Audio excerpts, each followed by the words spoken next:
Hi everyone, welcome back to the channel. Jaden Fedok here, and today we are talking about self-driving cars.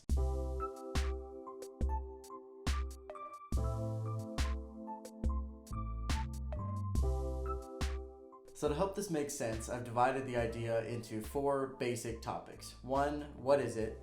2, what are the technologies involved? 3, what legal problems do we have? And 4, when is it going to happen? When are we going to really see self-driving cars, the car next to you, no one's driving it? So to get started, let's talk about what self-driving is.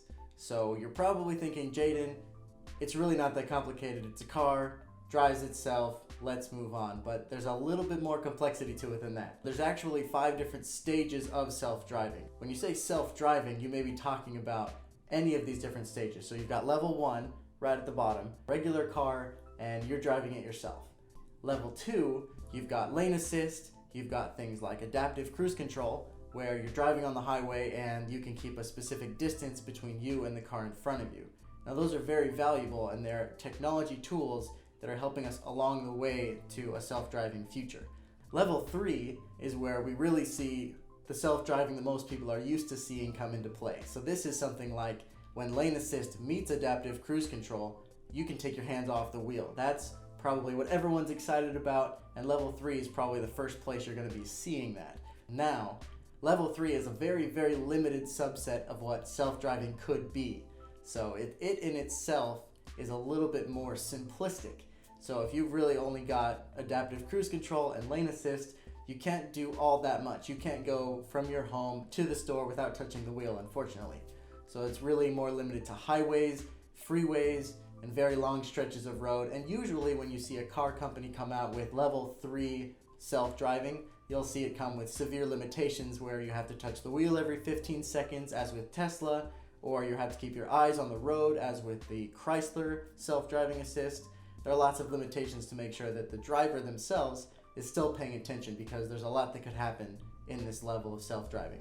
Now level 4 is even better than that, and this is the opportunity for a driver to not have to touch the wheel at all for a specific stretch in a certain geo-fenced area. So let's say San Francisco, once they get to a level 4 self-driving, there will be a car that can take you anywhere in San Francisco. It can stop in red lights, it can handle stop and go traffic, it can turn, it can change lanes, it can exit the freeway for you.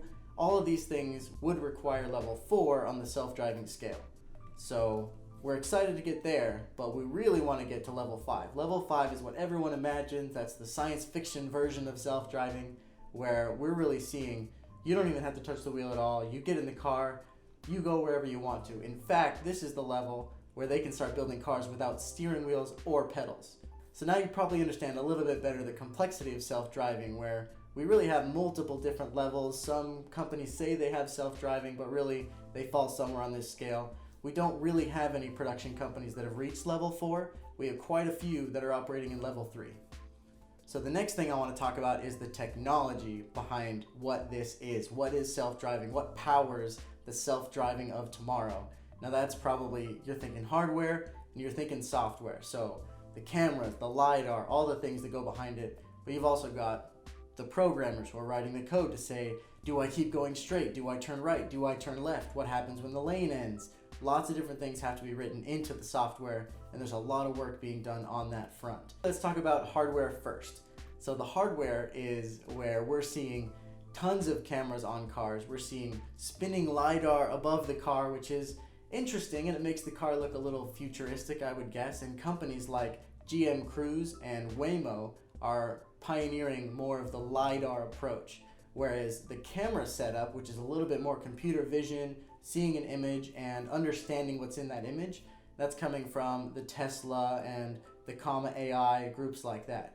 So the goal of the hardware in general is to get as much information as you can from the road in front of you, behind you, to the sides. You want to see where the people are, you want to see where other cars are, you want to see how fast they're going. All of these things are vitally important if the car is going to drive itself. Anyone who's driven understands that it's tricky to see all the angles from one position, from one camera, which is why you see lots of companies implementing 10, 15, 20 cameras on their cars to make sure they can see as much as possible of the world around them. Now on the software side, that's where things get a little bit more interesting, because it's not as obvious to see which companies are doing better than others, because you can't see how many cameras they have, how many spinning thingamajigs they have on top of their cars. You're really just trusting that their software works.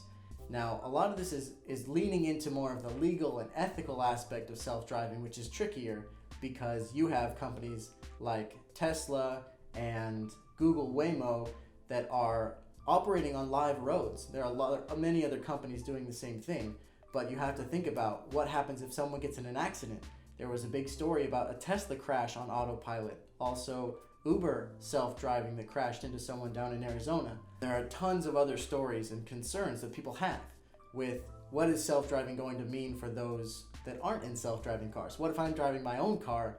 Do I really want to be driving next to someone who's not actually touching the steering wheel? Do I feel safe? And that's a big concern these days. J.D. Power actually just released a study yesterday stating only 36% of people are confident that self-driving can be an actual reality for us, that we can build this into our future and onto our roads. And that's quite surprising with what you see on the news, with what you see from Tesla and all these companies promoting their self-driving features. Having only 36% of the population confident that that's actually going to work is pretty daunting. So let's talk more about the legal aspects of it. So MIT had a study that discusses morality for computer vision. So when you're thinking morality, you start thinking about, morals and values, but this is more specifically decision making. So when a car is getting up to a stoplight or a green light and someone's crossing the road illegally, what is the car supposed to do? You assume that they're supposed to stop, obviously, but there are situations where that car can't always stop in time or the brakes have failed. What does the car do? Let's say they have two options, right? A group of children or a group of adults, and they have to swerve to hit one of them. What does the computer decide? Because computers are smart. They can think quickly, but they don't necessarily know what decision to make. So MIT came out with this game, I guess you would call it, online, where people could go in and take this quiz, which is essentially a morality test or morality quiz, deciding which group of people you should hit with the car. It's kind of a scary and morbid test, but they performed this test so that their computer software could be more aware and think more like a human. With all of these specific cases, they were able to take that data and plug it into their algorithms so that their cars can act more like a human would act in a similar situation. It's very, very complicated, the algorithm that they have. I invite you to look that up. There will be a link in the description below. So the most important part and the biggest question, the reason I made this video, is when are we actually going to see self-driving cars on our roads? When can I take a road trip and not have a steering wheel? I think that is the most exciting part. That's what we're really here for. And unfortunately, from what we're seeing with the companies and the progress we've seen to date, we're looking at least 5 years from now before we'll be able to see true self-driving on our roads. But that's closer than you think. So if you have a question or a comment or any other insight, cool companies that are working in self-driving, please leave a comment below. We're excited to have you, and I'll see you in the next video.